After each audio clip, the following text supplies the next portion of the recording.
Hoy viajamos a Andorra, pero también visitamos la Escuela de Ingeniería y Arquitectura de la Universidad de Zaragoza para explicarles desde aquí qué son esas pequeñas partículas que son protagonistas en nuestras vidas más que nunca, los aerosoles.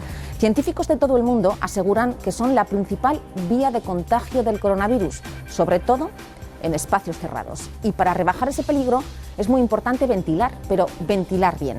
Aquí, ingenieros y arquitectos trabajan en una aplicación en la que, además de medir el nivel de CO2 en una clase, por ejemplo, con un aparato como este, proponen que podamos ver desde cualquier lugar qué edificios son seguros y así tomar decisiones. Proponen con esta aplicación que podamos investigar el comportamiento de edificios enteros para que, cuando pase esta crisis, mejoren su eficiencia y también la calidad del aire que respiramos. Ha llegado la hora de decir la verdad. Hasta hace poco esto era lo que pensábamos al oír hablar de aerosoles. El verano llega, el pasado. Hoy los que expulsamos las personas son noticia. Mantener el aire limpio para evitar el contagio por aerosoles. El objetivo es evitar la expulsión de aerosoles que se queden en el aire. Transmisión de aerosoles. Así se comporta el contagio de coronavirus por aerosoles. Son minúsculas. En ellos puede transmitirse el coronavirus y para evitar el contagio por esta vía, un solo gesto puede ayudar. Un hombre solo, una mujer, así tomados de uno en uno son. Ventanas y puertas ya se han convertido en protagonistas de la pandemia para que el virus salga de nuestras estancias. Abrirás la puerta y no será él, cerrarás los ojos y estará ella. Los aviones vuelan a ras de tierra, pero no vas a poder olvidarme tan fácilmente. Estas partículas líquidas y sólidas que se suspenden en el aire llevan siendo noticia casi un año. Los aerosoles están en boca de todos. De ellas salen y su capacidad de contagiar el coronavirus es alta. Los expertos hablan de hasta el 75% de los contagios. Son simplemente pelotitas de saliva o de fluido respiratorio que salen de nosotros al hablar o al toser, estornudar o al respirar simplemente y que se quedan flotando en el aire como el humo, ¿no? El humo es otro aerosol, se queda flotando y los podemos respirar. Y entonces al respirar se pueden depositar en nuestra nariz o el sistema respiratorio y a partir de ahí nos contagiamos. Este zaragozano experto en aerosoles, junto a 239 compañeros científicos, insistió a la Organización Mundial de la Salud para que consideraran estas partículas como una vía principal de contagio. El 28 de marzo, la OMS todavía aseguraba que era un bulo. En noviembre, admitió que ventilar podía ayudar a reducir los contagios. En un sitio mal ventilado, estos aerosoles pues pueden estar a lo mejor 1 o 2 horas, porque el virus ya va perdiendo infectividad en el aire y también se va depositando poco a poco, aunque no caen deprisa como las gotas, sí que caen lentamente en unas horas. Si un grupo de 6 personas, una de ellas con COVID, está manteniendo una conversación sin distancia y sin mascarilla, el contagio puede darse en cuestión de minutos. Aun estando lejos, la infección se puede producir en menos de 2 horas. Los aerosoles funcionan como el humo del tabaco en una habitación sin ventilar. Aunque estemos lejos del fumador, el humo se acumula en la sala y lo respiramos. Gritar o cantar tampoco ayuda. El número de aerosoles que expulsamos es 50 veces mayor. Llevar la mascarilla bien ajustada y ventilar reduce el riesgo de contagio de 4 de esas personas a 1. Medir la cantidad de aerosoles en el aire no es fácil, pero hay otro parámetro que sí puede tenerse en cuenta para saber si el virus podría estar en el aire. Por suerte hay algo que es la medida de CO2, que es un buen indicador de la cantidad de aire que está respirado por estas personas y que está en el ambiente. Las recomendaciones y las que estamos dando desde el grupo en el que participamos es limitar a 700 partes por millón. Eso quiere decir que menos del 1% del aire de la habitación ha sido respirado antes. La única forma de saber si estamos ventilando bien es medirlo y para eso se puede utilizar el analizador de CO2, que es un medio muy efectivo y de bajo coste para hacerlo. Y es la manera de ventilar lo suficiente, pero no más de lo necesario. Yo solo pido pausa y tú me das ojos de huracán.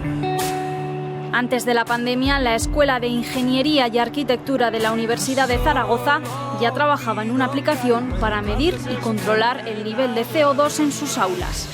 El coronavirus ha hecho acelerar este proyecto, que llega con 3 objetivos. El más inmediato es conocer en tiempo real cuál es el nivel de ventilación de nuestra aula y, por lo tanto, si estamos en un peligro potencial de contagio. El segundo punto es que todo el mundo pueda visualizar desde su casa en qué sitio hay una alta concentración, y el tercer estadio de los datos es que estén en abierto y que cualquier investigador pueda estudiar cuál es el comportamiento del edificio. Para conseguir estos datos, los medidores de CO2 entran en juego. Intentamos diseñar un dispositivo que permitiese poder visualizar de una forma muy sencilla cuál era el nivel del CO2, poder ver el nivel de ventilación de una forma instantánea sin tener que entender exactamente qué rangos o qué valores eran interesantes. A partir de los sistemas de climatización, si los hay en el aula, que sería lo ideal, si no los hay a través de ventana, poder estar metiendo la cantidad de aire exterior necesario para esa dilución. No hace falta pasar un frío excesivo para que un aula esté bien ventilada, algo que depende también del número de personas que haya en la clase. Hasta ahora, en la Escuela de Ingeniería y Arquitectura solo se han impartido de forma presencial algunas clases prácticas. Con la llegada de la aplicación, cerca de 2.000 estudiantes han vuelto a las aulas en el segundo cuatrimestre. El objetivo final es volver a una presencialidad total en toda la Universidad de Zaragoza cuando las circunstancias lo permitan. Medir, tener datos es esencial y no tener simplemente intuiciones. Por eso estamos trabajando en tener esos datos. Países como Taiwán o Corea del Sur tienen de forma obligatoria medidores de CO2 en sus aulas. En Aragón se ha descartado, pero algunos centros han apostado por ellos.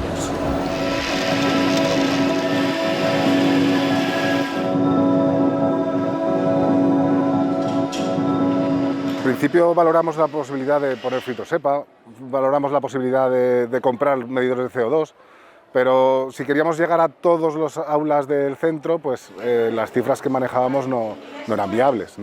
Somos un instituto pequeño y no podemos afrontar esos gastos. Entonces decidimos, con la financiación del APA, pues comprar los componentes.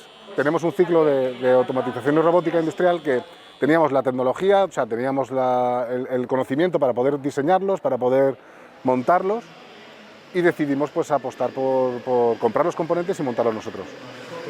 Básicamente los componentes que tiene son un sensor, lo más importante, el elemento más importante, el sensor de CO2.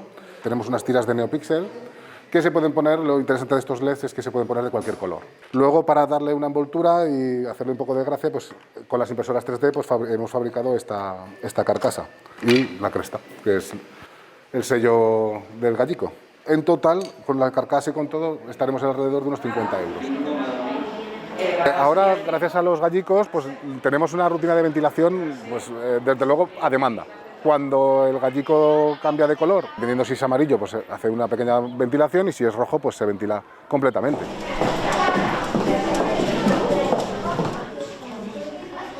Expertos de la Universidad de Zaragoza miden estas rutinas en los colegios y con esos datos saben cuánto hay que abrir la ventana cada día, como en este ejemplo. Estuvimos haciendo pruebas con las ventanas abiertas 15 centímetros cada hoja, ¿vale? La curva azul veis que casi todo su tramo está por debajo del límite de 700. Sin embargo, en este tramo horario de aquí, el grupo se duplicó. Entonces aquí ya teníamos el doble de emisión de CO2. ¿Estamos más gente? Abrimos un poco más. ¿Que volvemos a estar pocos? Vuelven a funcionar bien. Entonces podemos volver a permitirnos el lujo de decir, bueno, pues ahora estamos con las ventanas un poquito más cerradas. Esto estamos hablando de que es relevante para cualquier sitio donde hay personas en un interior. Aulas es un caso, digamos, muy importante y muy extendido, pero lo mismo podríamos hablar de oficinas, de establecimientos, de hostelería, de comercios, de transporte público. En todos los sitios se aplicaría la misma regla y los mismos criterios. En espacios donde la ventilación es deficiente, aparatos como este pueden llevarse al virus del aire. Hay una alternativa que es el filtrado del aire. Instalar equipos que hacen pasar por un filtro de alta eficiencia del aire, de forma que los aerosoles que pueden estar en el ambiente se van quedando ahí. Su uso es muy limitado porque el coste es muy alto. Entonces lo que estamos viendo, alternativas para desarrollar sistemas que realicen la misma función pero con un coste más bajo. Construir un purificador es sencillo, es cuestión de un elemento que mueva el aire, que es el ventilador, y un elemento que lo filtre y que retenga las partículas, que es un filtro. Es una forma barata de poder limpiar tanto partículas como aerosoles potencialmente peligrosos. Medir para actuar. Saber cómo y cuándo ventilar hace de los espacios interiores un lugar más seguro y sano. Es el mensaje que la ciencia quiere transmitir. Controlar el aire que respiramos para respirar con tranquilidad. All I need is the sunshine.